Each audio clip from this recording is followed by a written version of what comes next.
Practice 4. Practice 4. I thought did something. First time outside, weather was nice, so we got a chance to get a little bit more room than the indoor, and thought we saw some good stuff, then saw some really ugly stuff. Kind of typical, I guess, spring ball, new systems, and all that. So still learning how to practice, the way we practice, still learning, some of the things that I get frustrated if we have to keep correcting the same things over and over again. All coaches get frustrated with that because then I got to move, can't move on to the next thing to get corrected. But our guys are pretty conscientious, and they're working pretty hard. So, Rich, you said you've seen some good things. So go into that. What have you seen that you've liked so far? Well, I think for learning, and again, some of the guys, whether they're a new guy transferred in or a guy that was here, it's all new terminology. Every coach has different kind of terminology and some different methods, but the fundamentals are always the same. So I think our guys, but if you haven't played a whole lot, or if you're a young guy, even the fundamentals are going to be new to you. So, we're that's what spring ball is for. We're teaching a lot, but I think they're done a good job of trying to learn as quickly as they can, and we go at a different pace. Offensively, it's a little different pace, so the learning curve is not slow. A lot of coaches will say, teach it slower, and then you can speed it up later, and we do just the opposite. We're going to teach it as fast as we can, and hope it sinks in. Did you get to see anything different now that you didn't have to worry about a ceiling, like the indoor practice facility? Well, kicking-wise, no, I thought we kicked okay. We didn't do a whole, probably need to put those field goal kickers under a little bit more pressure because we need to see some live field goal. We're doing field goal. We did punt. I actually got to see him punt a little bit, and it was okay. But we got to put our kickers under some pressure sometime this spring. Is there anything that you've seen that's different within the first week, over the first week in terms of good, bad?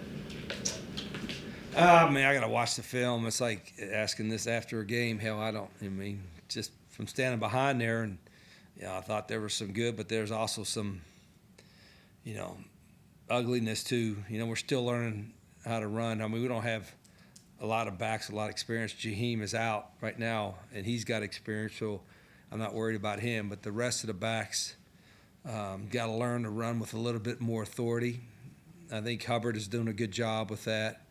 And the other guys have the capability, but, we don't particularly go to the school where you're going to get hit. Just go ahead and get out of bounds and, save yourself a hit. That's not unless it's a 2-minute drill.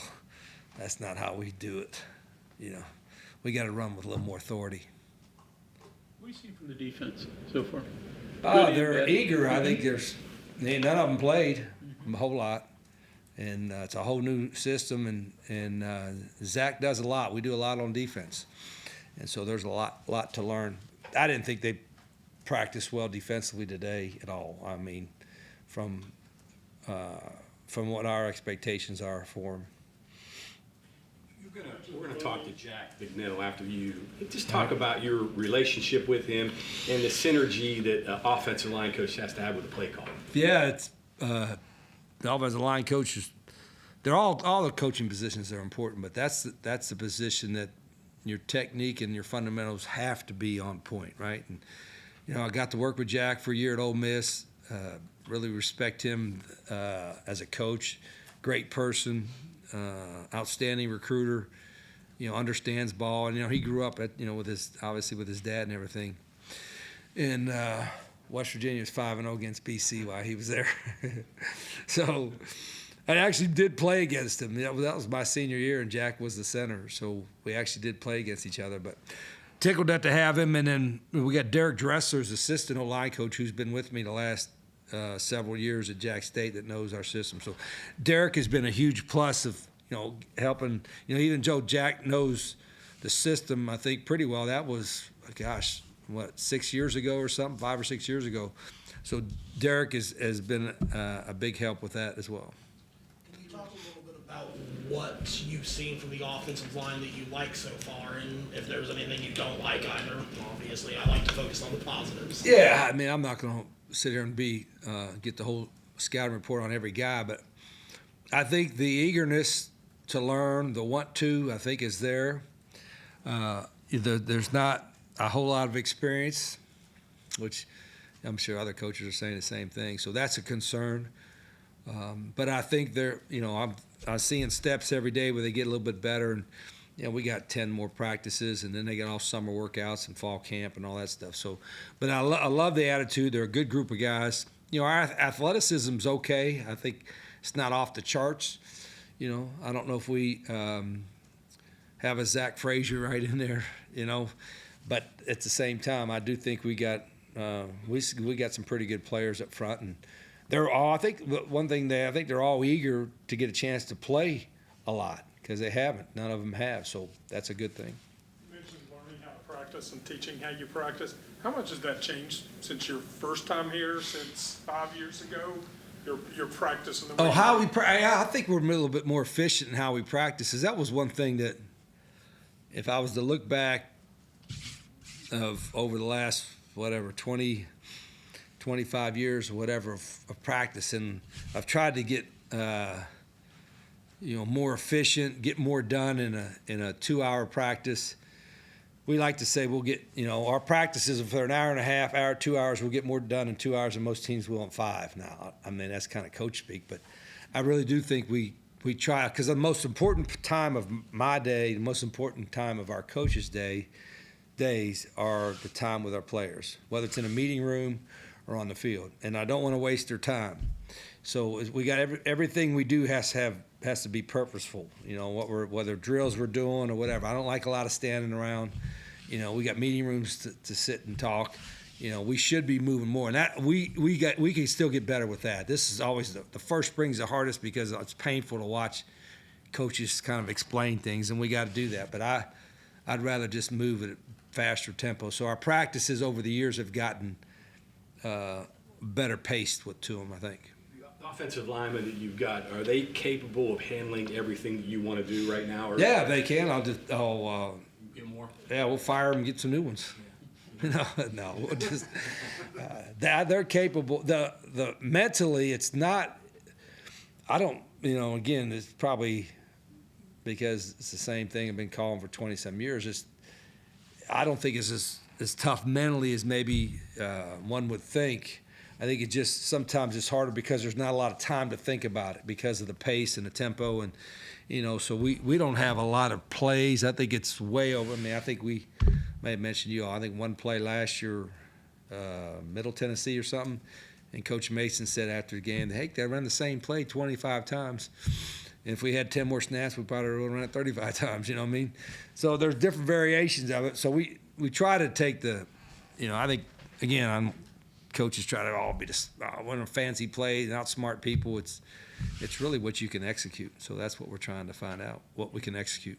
You mentioned the receivers a lot last week and players that are incumbents, Jaheim being one. Rodney Gallagher is another. What can you tell us about him, his progression? This is a pivotal year, whether it was you or Neil still here for his career now. Yeah, what year's not pivotal though, right? Right. I mean, like nowadays, those guys are getting paid coming in and going out, and everywhere in between. So every year is kind of like, it's almost like you say that, it's like every year's, there's a lot of things we need to fix college football, and this open free agency every year is frustrating, but it's almost like every player is on a contract year every year, isn't it not? No, because that's kind of crazy. You see the NFL guys, like in their contract year, all of a sudden they have great years in their contract year, right? Because they want to get paid. And I'm like, well, hell, our guys are on one every year too, right? They're on every year's a contract year. So meaning that he's this third year at WVU in college. yeah, I mean he's going to be, and he's got competition. I mean Gerard Bowie and Man Singleton. But I like Rodney. Rodney's a good player and a good athlete. We got other guys, Cam Vaughn transferred in, and Cam knows the system. Jaden Bray, I think he's going to be able to help us. Terrell Williams is going to be able to help us, I think. And, we're looking for more. We're thin. That's probably maybe one of the thinnest positions on on the team right now, just bodies. We can't even run 3 full groups of wideouts. So we'll try to address that post spring. You brought in a lot of experience at DB. I know it's early, but any of those guys maybe surprised you? So Not really. I mean, and it's kind of, I have to watch the film. We only had 2 days in shorts. I didn't think today we tackled particularly physically well. We only did about 15 minutes alive. And we gave up some stuff, but I don't know if what we gave up was busted coverage because it was a new defense to them or just poor technique. So I got to watch the film. Rich, back to Rodney real quick. You played a little defense last year. You used Pac-Man there a little bit, but would you consider that? Or? Oh, the guy was ready, but I don't think if Rodney's playing both ways, then we did a crappy job of filling our defensive back roster up. Because there's enough guys out there we got. So I think he's got to get ready. What I would like for him to do, and all those receivers, I like for him to all learn all 4 receiver positions. We have kind of 2 slot positions and 2 outside positions, and our guys sometimes pigeonhole themselves into playing just outside or playing just slot. And I want all of them to be able to learn all of typically the smaller guys are in the slot, but there's no reason why. Eventually, all the receivers know all 4 positions, and that's what we got to teach them. you were talking about, the idea that every year is a contract year for guys. Have you seen and do you see a greater sense of urgency from those players? Because, like, if you don't like what you see now, you've got a transfer portal time to fix it. Yeah, a greater sense from what last year. Or just I mean, I for don't the know. kids, it's like they know. Well, if I don't do well in spring, there's a transfer portal after spring that they can come correct the problem. Yeah, I think we owed to him to be honest. The thing I told him, I said I don't like the fact that we're going to have to cut guys to get to 105. I think it's a shame that we're doing that. I mean, I know I know the reasons why. But there's going to be guys that get left out without a spot because we're cutting the rosters down right now. I don't know why we can't grandfather clause the guys that are already here. You don't have to cut them to make the roster. They can, they may not have a place to go. So it's not. I don't particularly like that part of it, but that looks like where we're going, and so we're already over the limit. And we got guys already coming in that are signed, and then we're going to have more guys we need in the portal. So it's not going to be post spring was not going to be fun because there are going to be guys, as I said, that we would love to keep, and it's right there on the edge, but we can't because of the number. Rich, the glimpse we got, I just saw something I don't think I've ever seen before. You had your offensive line like way behind the center.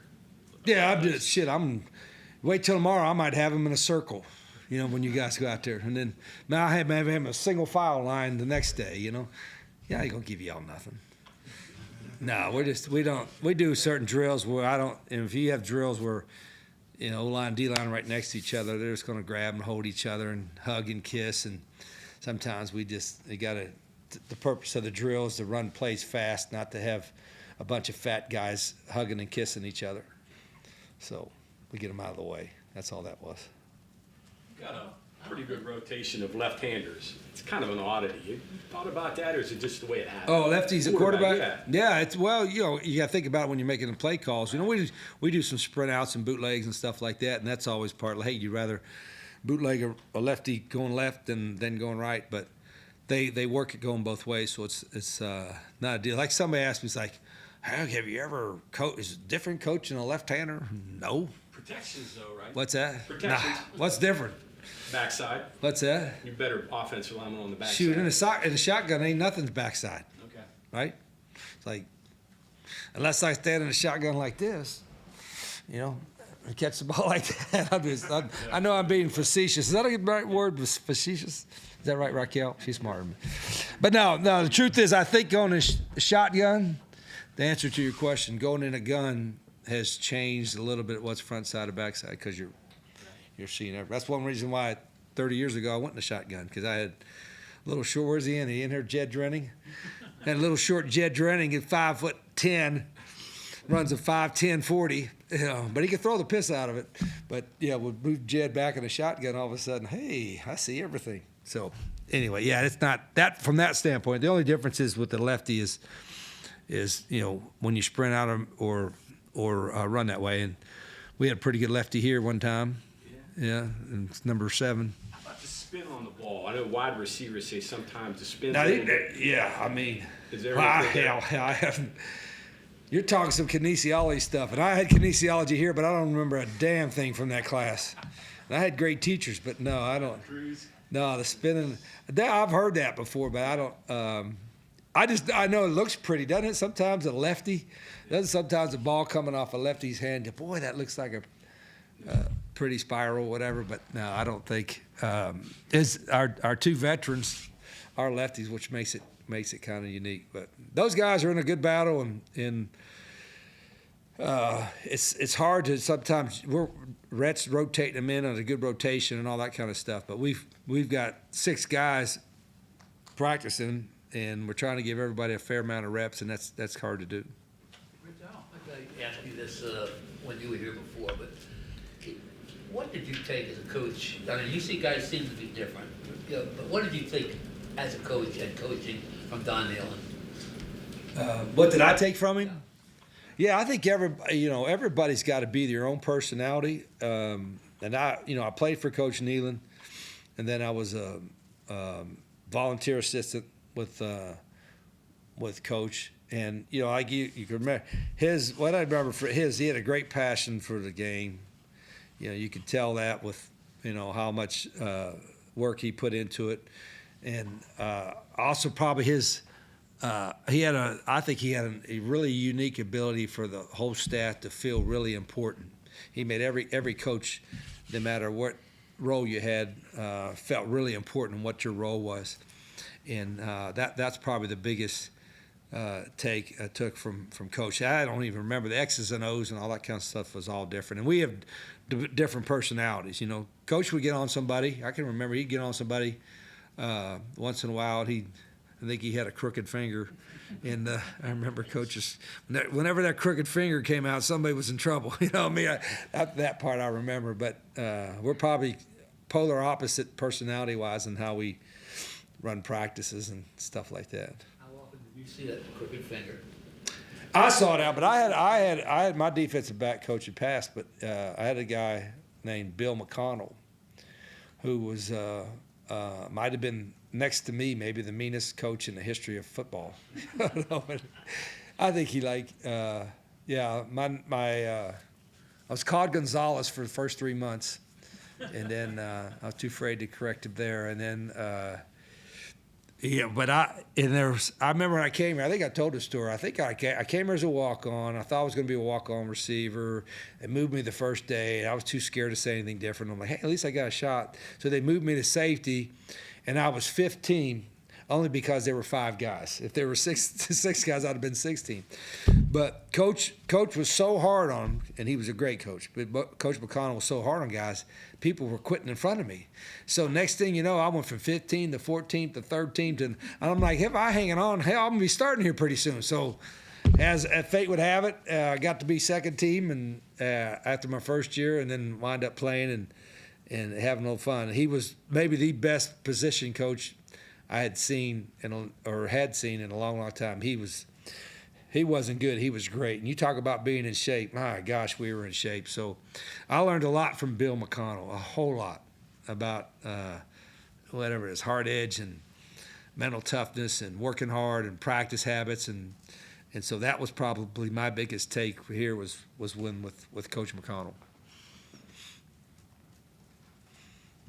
Rich, tight ends, you talked about that the other day, but now that you've seen them for 4 practices, give me a little analysis on what you're seeing out of your tight ends.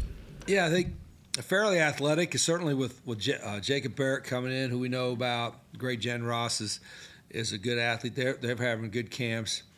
Big Jackson Marco's got a chance. He's got great size.